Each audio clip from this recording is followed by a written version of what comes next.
The beauty of being Brett Keane is this. Whether I go down in a big ball of fucking flames, or I soar above the atmosphere of the earth into the stars and basically imprinting my awesomeness on the universe, the beauty is no matter what happens, my name will go down in history. I will be considered significant and relevant. 9 times out of 10 when someone says, "Have you heard of Brett Keane?" 9 times out of 10 people are going to say, "Yes, that kick-ass motherfucker. There will never be anyone like him. There will be no one who fucking strives and thrives to be able to rock and roll as he has. He is that goddamn electrifying. He emits intense rays of fucking rock sauce, ladies and gentlemen. And that's just the way it is. What can you do?" Although I've been very successful on the internet whenever it comes to putting my name out there and doing the things I do, standing up for the position of atheism, standing up for people who lack a belief in deities and have a difficult time representing themselves as well as using their own voice and their own leadership and potential to do it for themselves. Unfortunately, guys like me have had to be the mouth. I've been here since the beginning, ladies and gentlemen. Everyone knows that. Whether you like that fucking fact or not, I was the first fucking atheist YouTuber to kick total ass on here. Sure, you had some fucking mockeries and some circus clowns and shit, but none of them ever stood to the effectiveness and the ultimateness of the BK machine. Before I take care of some irrelevant, insignificant worms who will absolutely have no contribution to society, nor in the visual world of YouTube, I would like to say just a few more things, ladies and gentlemen, about myself. I am one of the first ones also, if not the first, to start doing church phone calls on YouTube. I have never been defeated in any kind of challenge or debate at all by any religious people, and whenever it comes to non-believers, never defeated once. Can I go into a room and be trolled? Can people come in and call a bunch of names and attack me on a personal level? Sure they can, but is that a debate? Is that a challenge? No. Any little bastard can sit there and run their mouth and attack people on a personal level. You see it all the time happen in high school as well as daycare. Kids tend to do that. That doesn't make them some kind of Christopher Hitchens, though. It doesn't make them some kind of master of debate and skill. I have accumulated many, many friends throughout my years on the internet. I've also made quite a bit of friends off the internet. Of course, the people off the internet usually are not atheists or non-believers. For some reason, I don't get along very well with other non-believers. I'm not a sheep, so I don't like to be a team player. I don't go along with the group.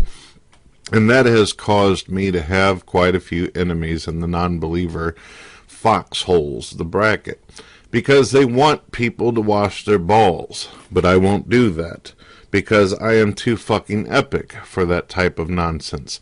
There's a lot of you out there that would sell your own mother into prostitution in order to be able to get subs and views. I myself, I have worked for everything that I have, and here I am, here to stay until I take my last breath, which will even be epic within itself.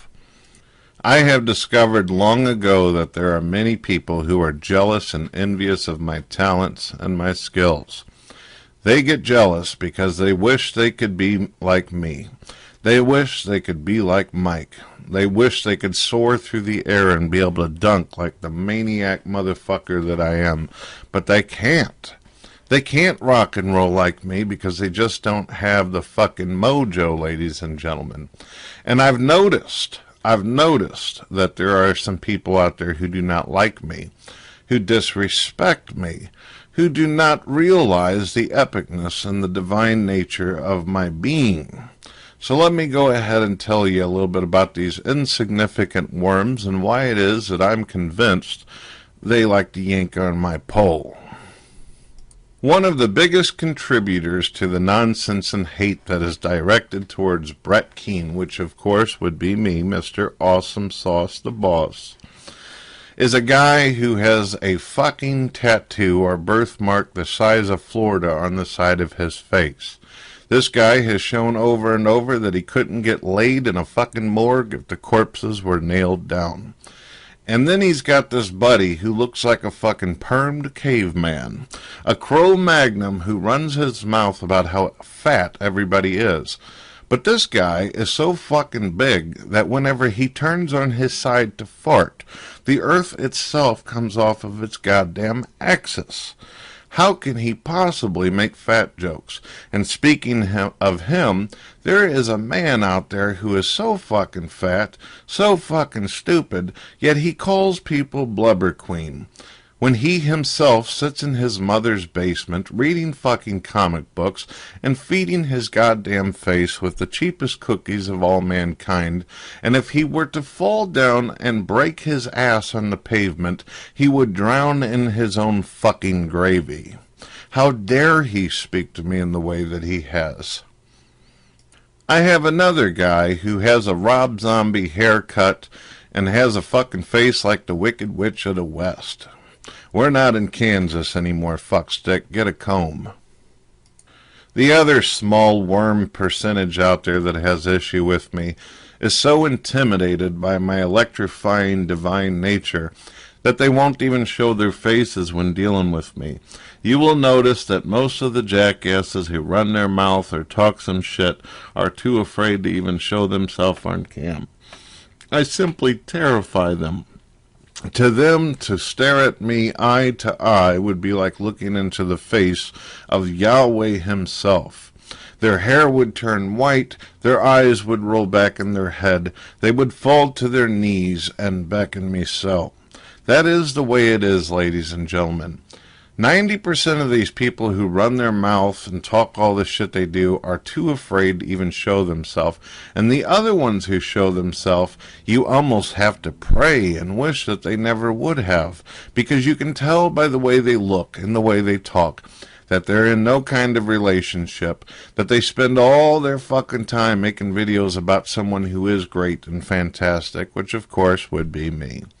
Why do they spend hours a day making videos, editing them, and putting them into a program?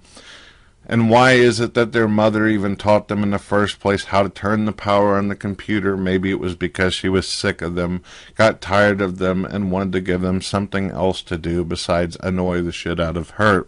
Which I completely understand, but you must tell your mother that babysitting time is over. I know the people who talk shit about me don't do it for personal reasons. I know they don't do it because they actually have some kind of hate towards me. They do it because they realize that being themselves is not good enough, and their own content would be so fucking dull and boring that no one would even pay attention. Just by simply mentioning my name in a title or tag makes it to where they're practically famous just for having me in their fucking video. And if by chance they use a clip of me, hell, that just fucking makes them soar, at least towards the atmosphere. The sad problem is with this, and the unfortunate thing is, sooner or later, what comes up must go down. And every single one of these dum-dums throughout fucking time on YouTube, I've watched all crash and burn. You just can't be me. You'll never be me. I am the best there is, the best there was, and the best there ever will be. Peace the fuck out.